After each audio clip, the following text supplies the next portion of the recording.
أعوذ بالله من الشيطان الرجيم بسم الله الرحمن الرحيم السلام عليكم ورحمة الله وبركاته. All praise due to Allah Subhanahu wa ta'ala, the one and only God. Peace and blessings be upon our Prophet Muhammad sallallahu alayhi wasallam, whom no other prophet will come after him. La ilaha illallah Muhammadan abduhu wa rasuluh. There is no God to worship but Allah Subhanahu wa ta'ala alone, and Prophet Muhammad sallallahu alayhi wasallam is his servant and a messenger of Allah Subhanahu wa ta'ala. In my previous video, we talked about the first human sent down to earth by Allah Subhanahu wa ta'ala, and today let's talk about the existence of dinosaurs. Such a ginormous and fascinating species, aren't they? The first time I ever saw a dinosaur was on the Japanese hit TV show Ultraman. Then there was a cartoon series called Dino the Dinosaur. We were obsessed with it. All sorts of merchandises were sold everywhere. We had these cute medium-sized plushies we used to cuddle and took them everywhere we went. But then Jurassic Park came, roaming around on Earth, stomping, killing and eating humans. And the whole concept of dinosaurs as being my best buddies went up in smoke, and instead they became these great big giant monsters that kills people. And I blame Hollywood for that. Okay, let's get back to the little matter in hand. Did the dinosaur really exist in Islam? Is it haram to believe in their existence? Was there any mention of dinosaurs in the Qur'an? Do we agree with what science says? The word dinosaur is derived from the two Greek words meaning terrible lizard. The dinosaurs were reptiles that lived millions of years ago based on science and their findings. But having said that, even though the proofs are undeniable, there is no such mention of these creatures in the Qur'an, nor in Hadith. Well, let's delve into it, shall we? Bismillah. In the Qur'an, Allah Subhanahu wa ta'ala tells us that He created beasts of all kinds on the earth. In Surah Al-Baqarah 2, verse 164, the scattering of all kinds of creatures throughout. And also in Surah Luqman 31, verse 10, He created the heavens without pillars, as you can see, and placed firm mountains upon the earth so it does not shake with you, and scattered throughout it all types of creatures. The dinosaurs may have been amongst those mentioned creatures. These verses do not confirm the existence of them, nor do they deny their existence. It is not strange that there were creatures of these great sizes. In Sahih Bukhari and Sahih Muslim, narrated by Abu Hurairah, our Prophet Muhammad ﷺ said, Allah Subhanahu wa ta'ala created Prophet Adam alayhi making him 60 cubits tall. It is stated in this hadith that Prophet Adam alayhi was 60 ziras, yaqni about 40 meters tall when he was created by Allah Subhanahu wa ta'ala. However, some scholars, for example, Ibn Khaldun, who was born in 1332 and died in 1406, considered as one of the greatest Arab historians, and he is also known as the father of modern social science and cultural history, wrote that he accepts that this is the height of Prophet Adam alayhi salam in paradise, and upon being sent to the earth with Hawa, he was given a height appropriate to the standard of the planet Earth. Allah Subhanahu wa ta'ala has created this world, this galaxy, this universe so vast that us humans wouldn't be able to discover every single little thing that Allah Subhanahu wa ta'ala has created. Scientists have estimated that there are around 8.7 million species of plants and animals in existence just on this earth alone. However, only around 1.2 million species have been identified and described so far, most of which are insects. This means that millions of other organisms remain a complete mystery. The scientists also say that many of these life forms will become extinct even before man is able to discover them, even today. It is only due to the discovery of the fossilized bones, scientists have now proven categorically that these animals did indeed exist and they did roam the earth a very long time ago. The oldest known fossils, in fact, are cyanobacteria called stromatolites from Archean rocks of Western Australia dated 3.5 billion years old.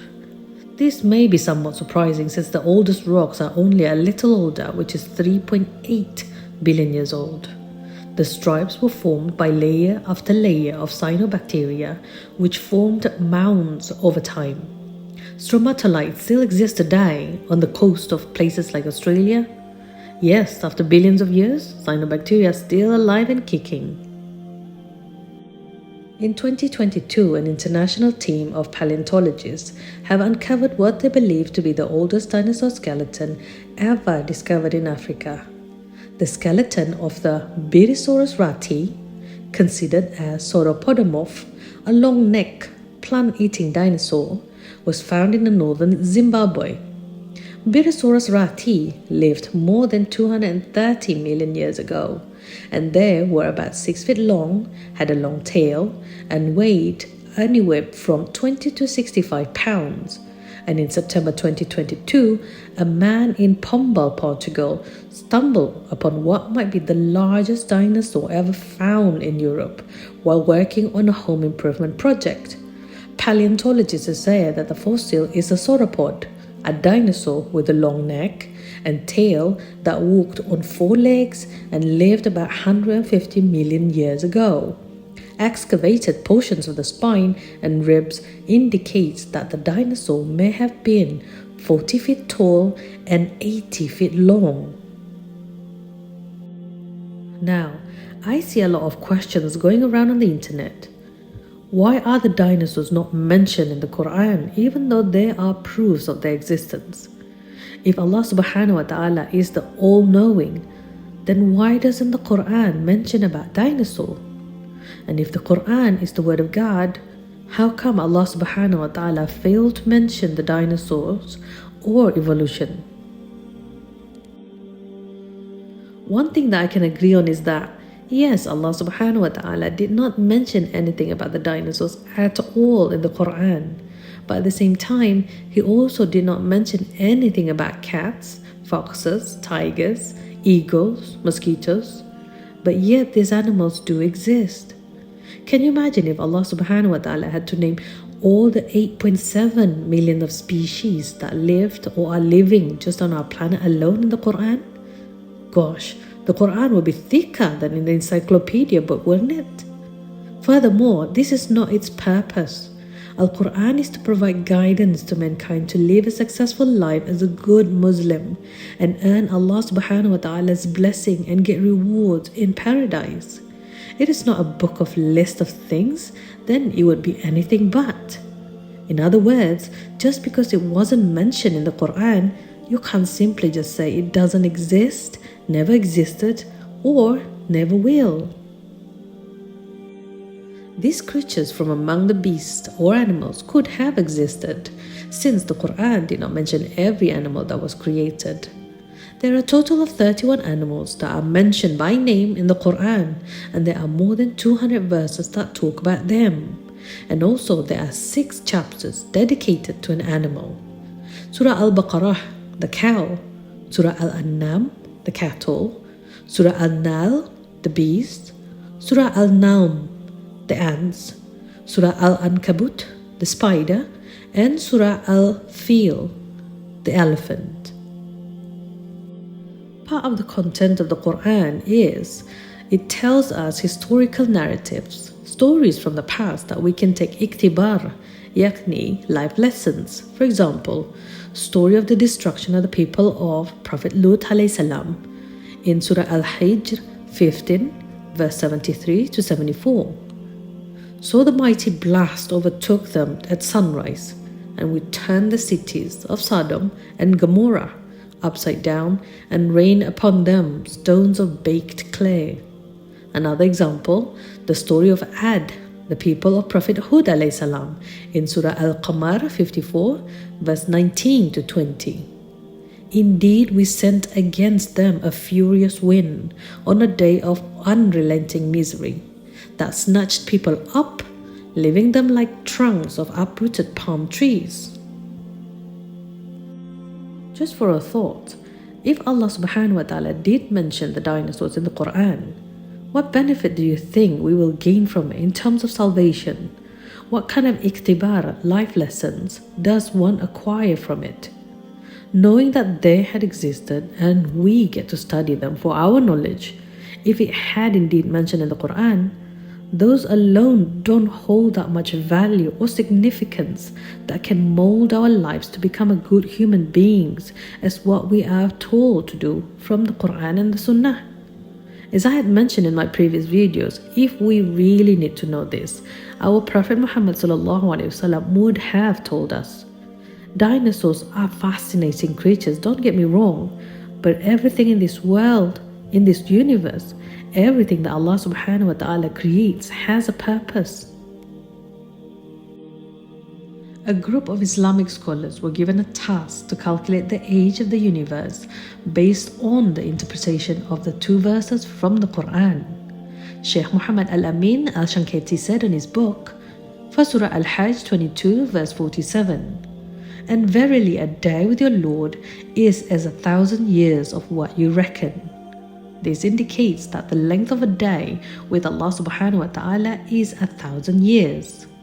And for Surah Al-Sajdah 32 verse 5, He arranges every affair from the heavens to the earth. Then the affair will go up to Him in one day, the space whereof is 1,000 years of your reckoning.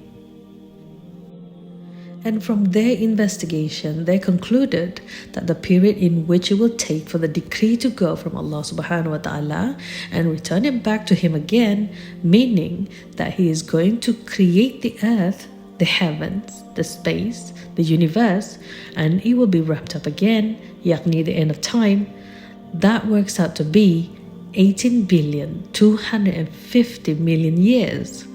And science now tells us that the age of the universe is somewhat near to 12 billion years already. And when you look at the proof presented, science has put forward that the oldest dinosaur skeleton lived more than 230 million years ago. Dinosaurs sits comfortably within those numbers.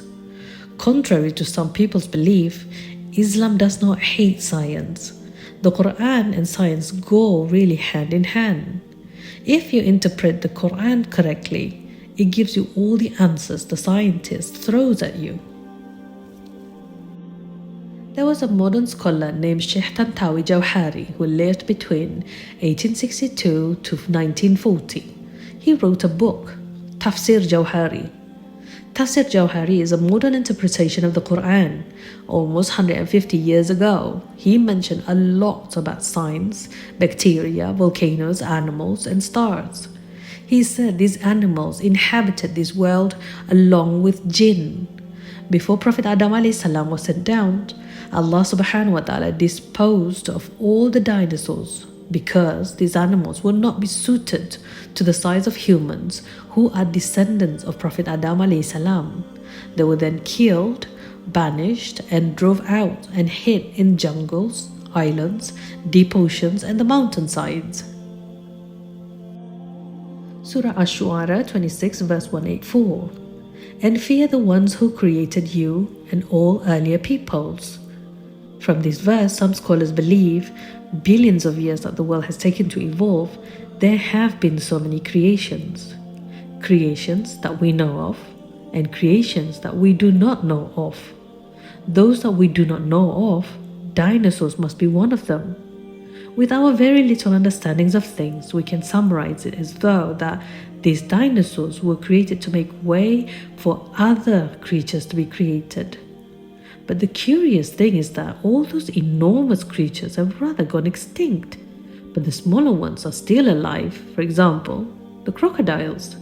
Scientists believe that these big scary reptiles share a heritage of dinosaurs that lived 250 million years ago. So why did the big ones get wiped out and leave the smaller ones to roam the earth even now? Which means they were created for a purpose. Nothing that Allah Subhanahu wa Ta'ala does is without a purpose. One of Allah Subhanahu wa Ta'ala attributes is Al-Hakim, the All-Wise, which means whatever He does is based on deep wisdom. I just want to add something. Contrary to some popular beliefs that fossil fuel comes from the remains of dinosaurs, this is and has been the most common misconception. I think this idea was instilled when we were young in school, and the concept of microorganisms was somewhat difficult to make one understand the grand scheme of things. Just for additional knowledge, fossil fuel actually comes from plankton. Petroleum does not originate with the Earth's largest organism. It begins with its smallest. Most of the biomass in any ecosystem is contained within the bodies of its humblest members, the ones way down near the base of the food chain. In the oceans, phytoplankton are also known as microalgae, and they are wondrously able to turn starlight into food. When they expire, their minuscule bodies rain down upon the seafloor, and if these deposits are buried by younger sediments and cooked by heat and pressure in just the right way, oil and natural gas may form. So, if the existence of the dinosaurs is proven through scientific facts and investigations, and it is well established, documented, and is unequivocal that such creature existed, then it is not haram for us Muslims to believe that they did indeed exist. We cannot deny that these creatures ever existed with the mere fact that it was not mentioned in the Qur'an, with the gifts that Allah SWT has bestowed upon us, using our intellect and ability to distinguish right from wrong. Indeed, the scientist clearly has presented irrefutable and indisputable proofs of their existence. Believe it or not, we have many scholars and Muslim scientists working together to interpret and understand our Holy Qur'an, because if it is correctly deciphered, mashallah, the information and knowledge that one would acquire would be mind-blowing. We are no scholars, no scientists, but we can also still do our part.